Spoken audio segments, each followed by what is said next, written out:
মাশাআল্লাহ আমের সাইজগুলো এই দুইটা আমি প্রায় 1 কেজির উপরে হবে।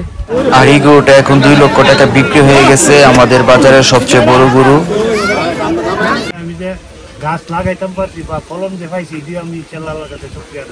আর এদিকে আজকে আম্মু আমাদের জন্য দুপুরে রান্না বান্না করতেছে মাটির চুলার মধ্যে সবকিছু। মানে অনেকদিন পর তো গ্রামে আসছে ঈদের ছুটিতে মানে বেড়ানোর জন্য, তো এখনো রান্নাঘরটা সেরকম ভাবে মানে গুছায় উঠতে পারে নাই।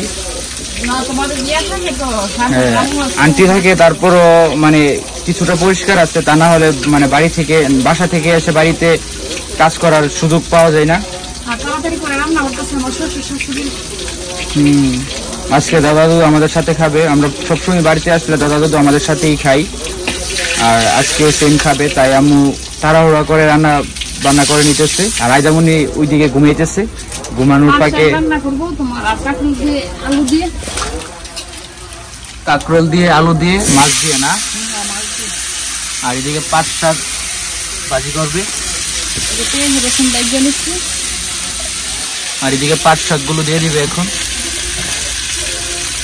মাটির চুলার মধ্যে রান্না করলে সবকিছু খুবই তাড়াতাড়ি রান্না করে ফেলা যায়, কারণ মাটির চুলার মধ্যে মানে আগুনের হিট প্রচুর, আর মাটির চুলার মধ্যে রান্না করতে অনেক কষ্ট, যে পরিমাণ ধোয়া।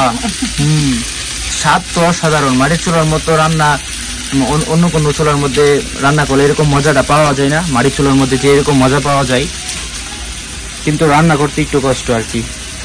তো আজকে আমাদের পাট শাক, তারপরে কাঁকরোল দিয়ে আলু দিয়ে মাছ দিয়ে দুইটা, আর ঢেঁড়স ভাজি করবে, এই 3টা কারি আজকে আম্মু আমাদের জন্য রান্না করবে।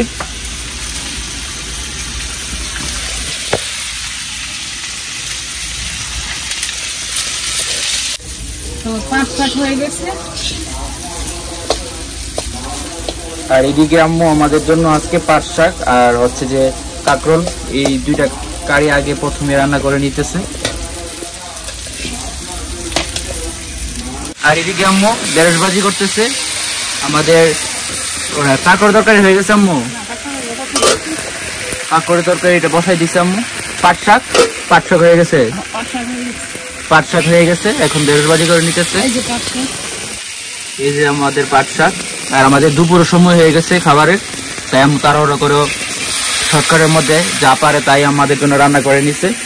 আইদামনি ঘুম থেকে উঠে গেছে, এখন আইদামনিকে রান্না করার পর গোসল করানো হবে। মাছ বোনা করবো না? আর এদিকে আম্মু আমাদের জন্য মাছ বোনা করতেছে। আমি একটু ঝোল রাখছি, আমার শ্বশুর শাশুড়ি আবার ঝোল ছাড়া ওরা খাইতে পারে না।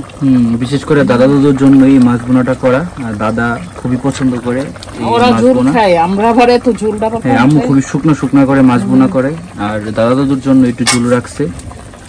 আমাদের আজকের মতো সবকিছু রান্না বান্না হয়ে গেছে, মাটির চুলার মধ্যে সবকিছু রান্না হয়েছে। মাটির চুলা থেকে অনেকটা তাপ আসছে, রান্না করতাম তো গ্যাসের মধ্যে করতে গেলে দেরি হবে। মাটির চুলার মধ্যে সবকিছু তাড়াতাড়ি হয়ে যায়, একটু কষ্টটা বেশি আর কি। আর এদিকে আমি আব্বু আর আরিয়ান মিলে আমরা আম পাড়তেছি, আরিয়ান এদিকে বসে আছে। আর এদিকে বৃষ্টি আসবে, দিনের অবস্থা তেমন ভালো না, একদম অন্ধকার হয়ে আসছে। আর আমাদের গাছের এই আমগুলো অনেক বড় বড়, আর এই আমগুলো আব্বু এখন পেরে ফেলতেছে। আমের সাইজগুলো কিন্তু মাশাআল্লাহ অনেক বড় বড় আম, প্রত্যেকটা আমের সাইজ দেখেন। এগুলো হচ্ছে ফজলি আম, আর আমগুলো খুবই মিষ্টি। এই আম দিয়ে আচার বানালে খেতে অনেক ভালো লাগে, মিষ্টি আম। আর এখন এই গাছ থেকে আমরা আমগুলো পেরে ফেলবো, কারণ যেহেতু বৃষ্টি আসতেছে, বৃষ্টি যে বাতাস সবগুলো আম পড়ে যাবে, আর রাত্রেবেলা মানে আমগুলো বাদুড়ে খেয়ে ফেলে, তো সেজন্য আব্বু এখন আমগুলো পেরে ফেলতেছে। আর এদিকে আমান গাছে উঠে গেছে, গাছ থেকে এখন আমগুলো পাড়তেছে। আর আমাদের আমগুলো সাইজগুলো অনেক বড় বড়, অনেকগুলো আম পাড়া হয়েছে। আজকে সবগুলো আম পেরে ফেলবো, যে বড় বড় আমগুলো আছে, কারণ রাত্রেবেলা বাদুড় সবগুলো আমি খেয়ে ফেলে। আর এদিকে একটা বড় আম মানে একদম ফেটে গেছে গাছের মধ্যে, এগুলো দেখলে খুবই কষ্ট হয়। আসলে এত কষ্ট করে আম গাছ লাগানোর পর যখন গাছ থেকে পেরে দেখি আমগুলো ফেটে গেছে, তাহলে দেখতে খুবই খারাপ লাগে। আর এদিকে আমান অনেকগুলো আম পাড়তেছে, দিনের অবস্থা তেমন ভালো না। ফজলি আম না, আমগুলোর নাম হচ্ছে ফজলি আম। এই গাছটা বাউন্ডারি থেকে আমরা কিনে আনছিলাম, আনার পর এখানে লাগাইছিলাম। আর অনেক বছর আগে।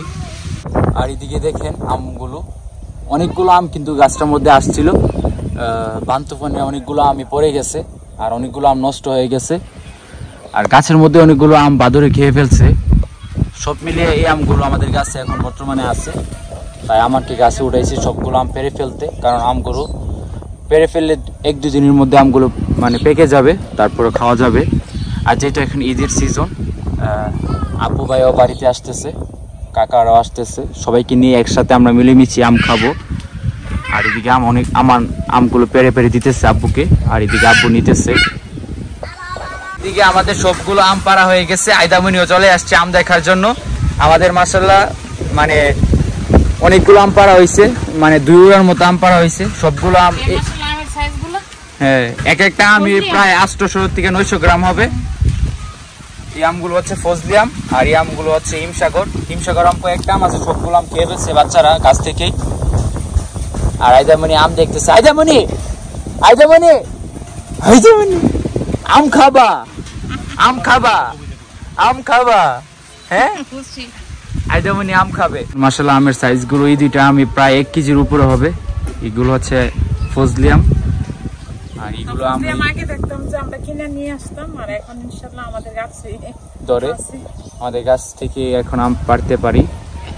আর এগুলো হচ্ছে কষ্টের ফল, অনেকদিন মানে গাছের নিচে পাহারা দিতে হয়েছে। হ্যাঁ, এটার একটা ইতিহাস আছে। বাণিজ্য মেলা নিজে আমের চারাগুলি উঠছিল, আমার 1000 টাকা দিছিল যে আমরা বাড়িতে যাবেন 2-3টা আমের চারা নিয়ে যাই। তো 3টা আমের চারা আর একটা কদবেলের চারা, এই 4টা চারা আমি 1000 টাকা দিয়ে নিয়ে আসছি। আল্লাহর চায় তো 4টি হয়েছে। এখন আমার আর কোনো দুঃখ নাই, আমি যে গাছ লাগাইতাম পারছি বা ফলন যে পাইছি, দিয়ে আমি আল্লাহর কাছে শুকরিয়া দেই। আমের বীজগুলো অনেক ভালো ছিল গাছগুলো, তাই আমরা আমগুলো মানে পেরে ফেলতে পারছি। এটা হলো হিমসাগর আম। আর এদিকে আমাদের বাড়ির সামনেই গরু বাজার, একদম আমাদের বাড়ির সামনে। আর যেহেতু আমরা ঈদের ছুটিতে গ্রামে আসছি বেড়াতে, আর এই বছর প্রথম গরু বাজার জমছে আমাদের বাড়ির সামনে। সো আমি আর আব্বু মিলে যাচ্ছি গরু দেখতে। আর বাজারে অনেক সুন্দর সুন্দর অনেকগুলো গরু উঠছে। আমি আর আব্বু একদম পুরা বাজার ঘুরে ঘুরে দেখতেছি এবং দেখব। গরুগুলো দেখতে খুবই সুন্দর লাগতেছে। এখানে সবগুলো গরুই অনেক বড় বড়, আর অনেক অনেক মানুষ আসছে গরু কিনতে। গরুগুলো দেখলেই মনে হয় যে প্রত্যেকটা গরু বাড়িতে নিয়ে যাই কোরবানির জন্য। আসলে প্রত্যেকটা গরুই অনেক সুন্দর, আর অনেক অনেক মানুষ ভিড় জমে আছে গরুগুলোর পাশে, সবাই দেখতেছে। এক একটা থেকে এক একটা গরু সুন্দর, আর আমি আর আব্বু প্রত্যেকটা গরু দেখতেছি।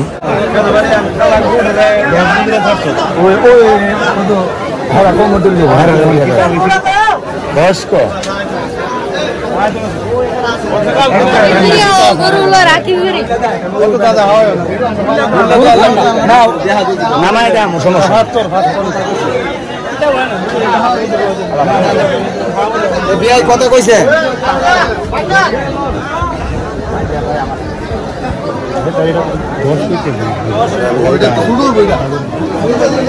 আর আমাদের বাড়ির সামনেই যেহেতু গরু বাজার, সেজন্য আমাদের দূরে কোথাও যেতে হয় না গরু কেনার জন্য। আমরা বাড়ির সামনে থেকেই গরু দেখে শুনে কিনে ফেলতে পারি। আর এই বাজারটা অনেক বড় একটি বাজার। এবছর প্রথম যেহেতু বাজারটা জমছে, অনেক অনেক গরু উঠছে আর অনেক অনেক মানুষ আসছে গরু কেনার জন্য। সো গত বছরও আমাদের অনেক দূর থেকে গরু কিনে নিয়ে আসতে হয়েছে। সো এবছর মনে হয় না আর এই কষ্টটা করতে হবে, যেহেতু বাড়ির সামনেই এত এত গরু আছে, এখান থেকে দেখে শুনে একটা গরু কিনে ফেলবো। সো আব্বু একদম ঘুরে ঘুরে দেখতেছে আমাদের কুরবানির জন্য। যদিও পছন্দ হয়ে যায়, আম্মু বাড়িতে আছে, সো দেখে শুনে কিনে ফেলবো। আর এই গরুটা মাশাআল্লাহ অনেক বড়, আব্বু বারবার এই গরুটা দেখতেছে। সো এই গরুটা প্রায় বিক্রি হয়ে গেছে 2 লক্ষ টাকার মতো। আর আমাদের বাজারে মহিষও কিন্তু উঠে, যেহেতু বছরের প্রথম বাজার উঠছে। সো এত গরু উঠে নাই, তাও মাশাআল্লাহ অনেক অনেক গরু উঠছে। সো সবগুলোই ঘুরে ঘুরে দেখতেছি। আর এই গরুটা বাড়িতে নিয়ে যেতেছে, বিক্রি হয়ে গেছে 2 লক্ষ টাকা। আমাদের মানে গরু বাজারের পাশে কিন্তু বড় একটা মাঠ আছে। আগের বছর এই জায়গার মধ্যে আমাদের মানে ছিল গরু বাজার। এখন পূর্ব পাশে দেওয়া হয়েছে। সো এই গরুগুলো বিক্রি হয়ে গেছে, এই গরুগুলো ভালোভাবে দেখতেছি। মাশাআল্লাহ আমাদের বাজারে আবার অনেক বড় বড় গরু উঠছে। সো অনেকক্ষণ আমি আর আব্বু মিলে পুরো বাজারটা ঘুরে ঘুরে দেখছি, অনেক অনেক গরু আসছে মাশাআল্লাহ। আমি আর আব্বু মিলে এখন আমাদের কুরবানির জন্য গরু দেখতেছি, যদি পছন্দ হয়ে যায় আজকেই গরুটা কিনে ফেলবো। সো আজকের বাজারে মাশাআল্লাহ অনেক অনেক গরু আসছে, এক একটা গরু থেকে এক একটা গরু অনেক সুন্দর, দেখলেই মনে হয় যে বাড়িতে নিয়ে যাই কুরবানির জন্য। সো বাজেটেরও একটা কথা আছে, সো বাজেটের অনুযায়ী আমরা গরু দেখতেছি, যদি মিলে যায় আজকে নিয়ে যাব। সো আমরা গরু কিনতে আর কখনো দূরে যেতে হবে না, যেহেতু আমাদের বাড়ির সামনেই গরু বাজার আছে।